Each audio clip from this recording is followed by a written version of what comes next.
We could call this the state of the art or the state of the specialty. Cosmeto-gynecology has come a long way since we first started, when it was just a couple of guys, a couple of girls. And now it's international societies so large that we have to have meetings with room for societies to attend. This is great. The more people that are doing this, the more ideas that we're getting, the more thinking that's going on, the faster this thing is going to evolve. Trends that I've seen for the year. First of all, women want relief from many problems that traditional medicine doesn't have answers for. But people are accustomed now, in this new age of information, to seek out the information on their own, on the internet. There's no longer, it comes from academia, it gets filtered down through doctors' offices. That wall is gone. Patients are going around the wall, they get information in their own ways, they find experts who may not have published. They're getting good results, and they're hearing about them. So they know there are solutions. They know about stem cells. They know about PRP. They may not know what we know, but they know these solutions are out there. If you Google vaginal laxity, this was shocking to me. The #1 hit from an academic society is not from ACOG. ACOG has 0. If you go to the ACOG website and you put in vaginal laxity, you get nothing. 0. Women's healthcare experts. Because they don't think that vaginal laxity is a real problem. They don't think that vaginal rejuvenation is a real word. And they ignore it. So a woman whose only knowledge of how do I fix my problem looks for vaginal rejuvenation and finds either good stuff or bad stuff, but nothing official from ACOG. So you'll find on the one end people being abused, being ripped off, and on the other end people trying to do well. But a patient doesn't have a filter.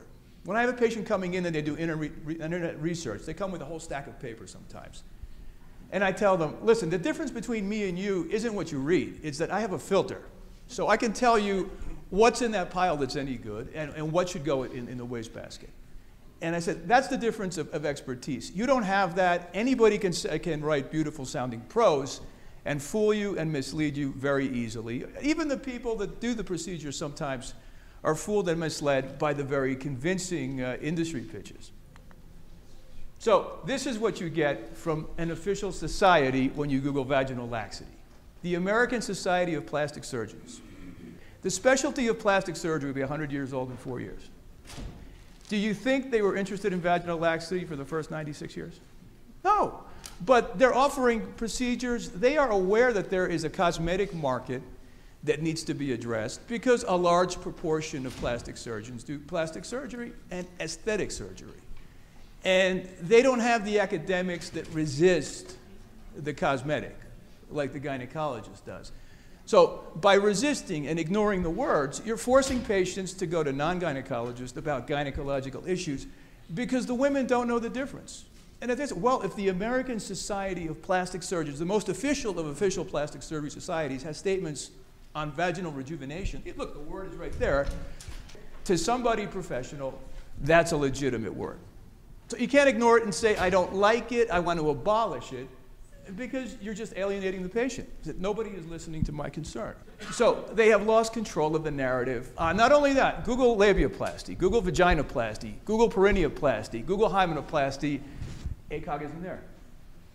They're gone. They don't exist. And if you're not on the internet these days and the patient lives on the internet, you don't exist.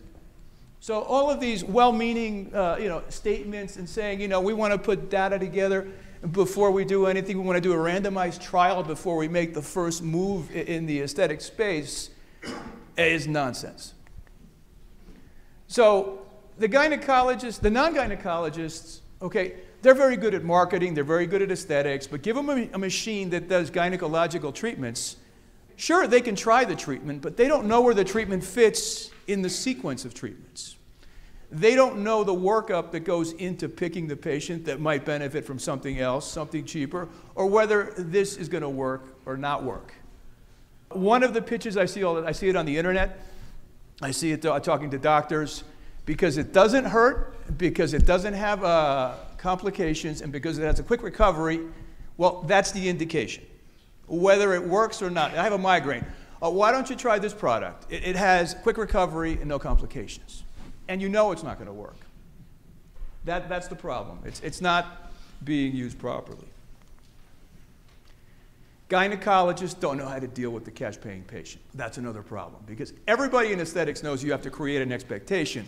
But if you create an expectation up here, and the machine is working here, you have a problem, because now you took a patient's money, and they had insurance that was going to take care of that problem.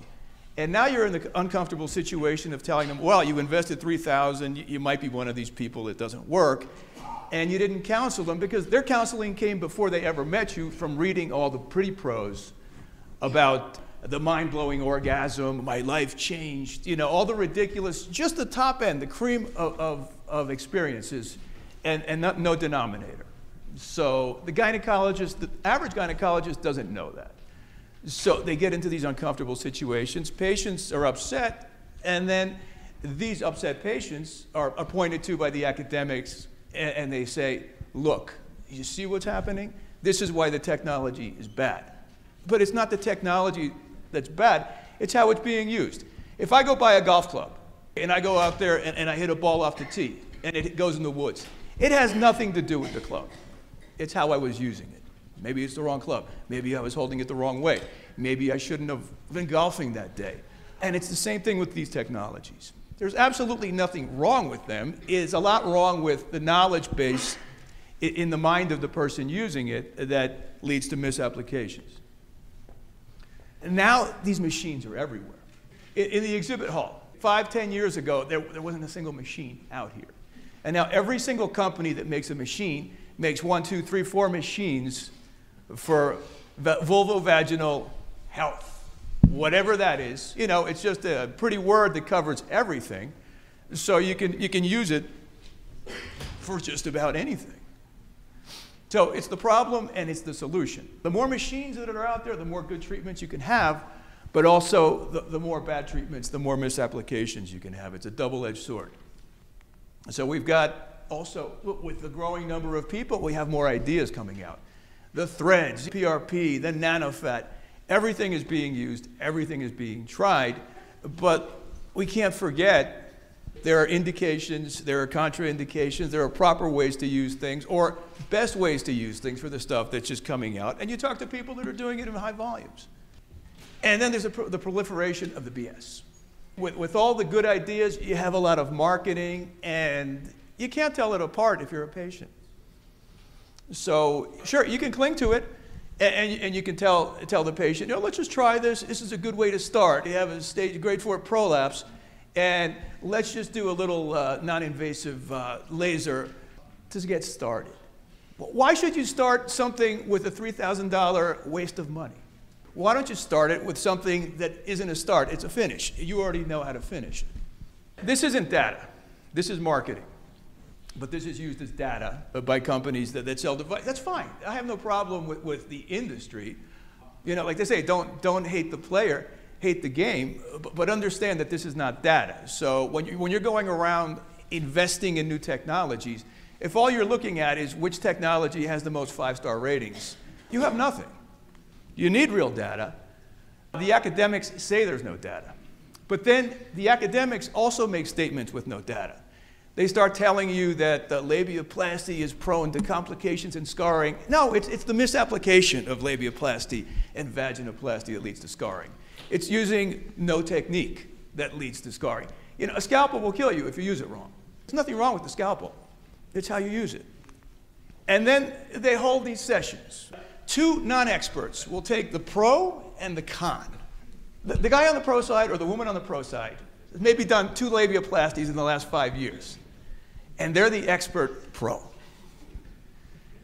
The con, who has just as much non-experience, will tell you, with all these credentials from expertise and nothing to do with vaginal cosmetic, oh, I disagree.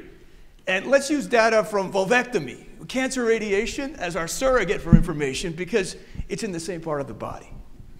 Let's use transgender feminizing genitoplasties where they take the clitoris apart. That's our surrogate for labiaplasty complications.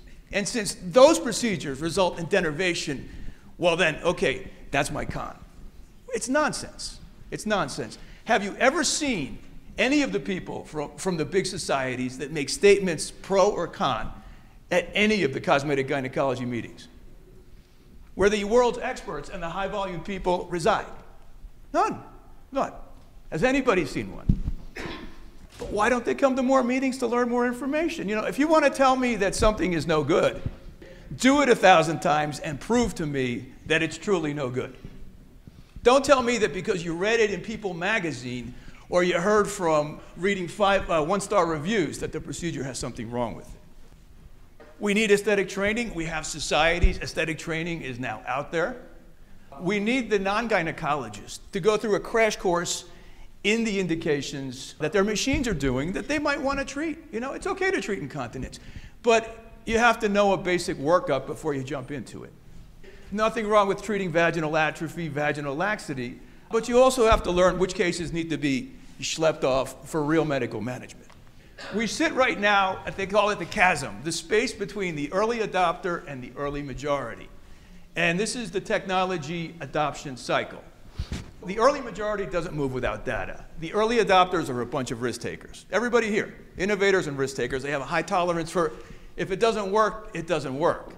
But I will try it, or I will think of something. The early majority just waits for you to make mistakes and just makes fun of your mistakes, and they won't move unless there's no other way to fix the problem. And that's where lichen sclerosis is going to be the thing that breaks down that wall.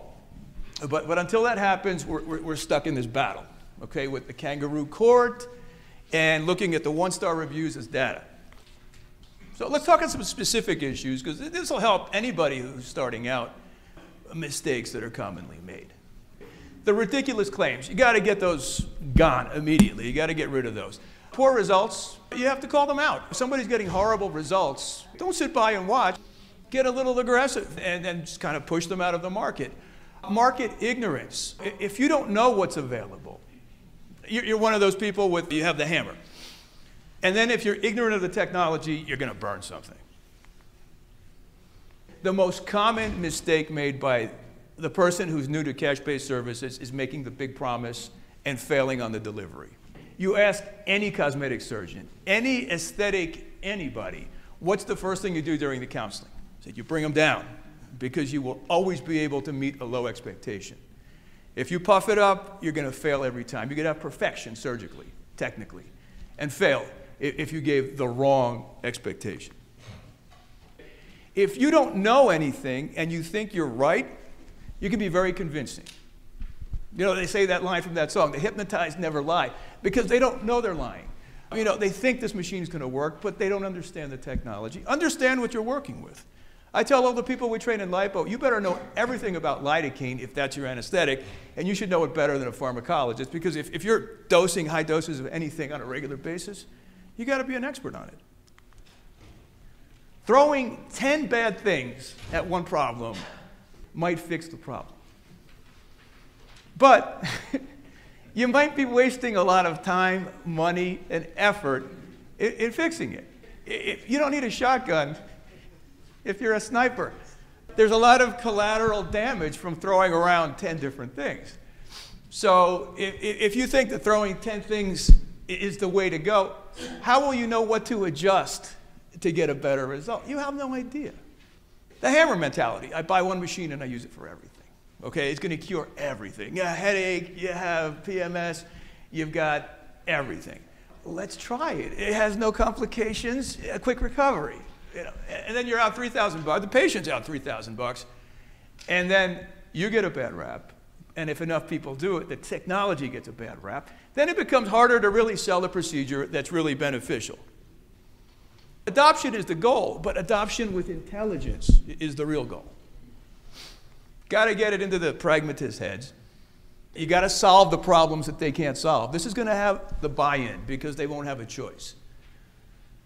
You're going to have real science. Okay? You know, it's okay to have all the 5-star reviews you want on your website, but there better be some real science eventually to prove that this stuff actually works.